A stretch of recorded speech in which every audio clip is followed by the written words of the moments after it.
घोट के ज़ोरी मथन ते मेहंदी लगाई भी है, पैरनि ते मेहंदी लगाई भी है, जेकॾहिं को नथो करे त उन ते ज़ोर भरियो वेंदो आहे।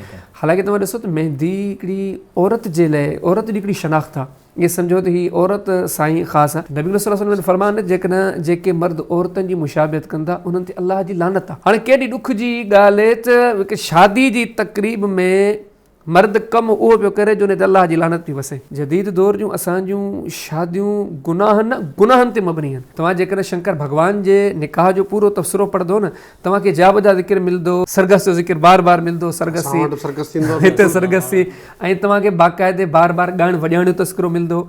बाक़ाइदे सिंधी मुतरजिम त बार बार अखर इस्तेमालु कनि, दोहल दमाम। हिकु ख़ुशी जो मौक़ो अलाह पाक ॾिनो आहे त बजाए शुक्र जे उन कम में जा बजा कुफ़र करणु, नाफ़रमानी करणु, हीअ इस्लाम कोन्हे, हीअ दीन कोन्हे, हीअ कामयाबी कामरानी जी वाट ऐं राह कान्हे।